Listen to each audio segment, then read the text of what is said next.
castor oil has stood the test of time. The Egyptians used it, the Greeks used it, the Romans used it, the Chinese used it.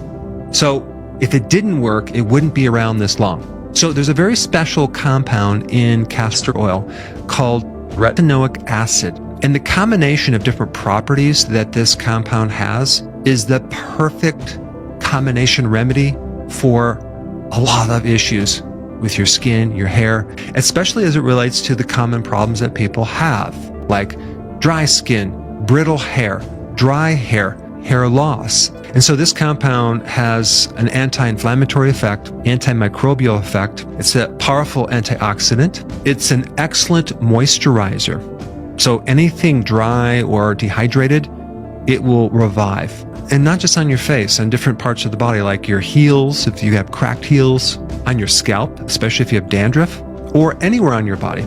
It can also be used on stretch marks or any scars. In that case, you would want to rub it into the area. It has a good amount of vitamin E, which is also good to break down scar tissue. And so you can kind of look at castor oil as a natural conditioner for your skin and hair.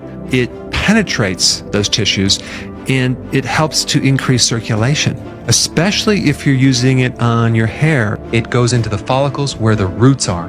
And so it can help balance this offset of pathogens versus your friendly bacteria. It won't affect the friendly bacteria on your skin, but only the unfriendly bacteria, which is quite fascinating. And it also has some additional omega-3 fatty acids, which is good for inflammation. So when you think of castor oil, think of like anything with like itis, dermatitis especially, or you can even use it for joint pain as well. Now, some people also use it for acne because it's an antibacterial. It can kind of go into the pores and help balance that out.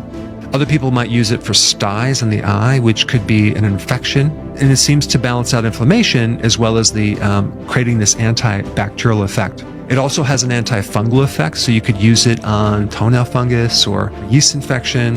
Some people even use it for dry eyes. I'm not going to necessarily recommend that you start putting it in your eyeballs, but topically I think it works great. So also if you have these little dark spots from the sun, for example, this is a great remedy to help get rid of those. And so when you put it on your skin or your hair, you're going to notice it's going to shine. It's going to get rid of that dullness. And if you have damage from the sun, for example, this is great to rejuvenate or rehydrate your skin. And as you can see, there's many different applications of this. There's also recipes to add aloe vera to it as well to put on the face, so you can get really creative. But castor oil by itself is a no-brainer. It's relatively inexpensive. I would make sure that you get cold pressed, get the one without the hexane solvent, because if there's any traces of hexane, it can dry out your skin. I mean, hexane is what they use as a solvent to process and make seed oils, right?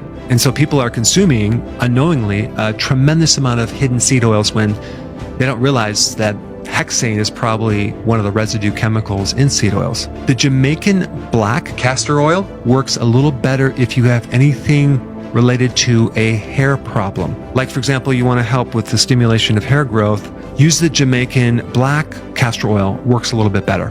Castor oil can help an overactive immune system, especially as it relates to alopecia. So I just wanted to create this short video to talk about the wide spectrum benefits of castor oil. And I mean, it really has virtually no downsides. Since we're on the topic of skin,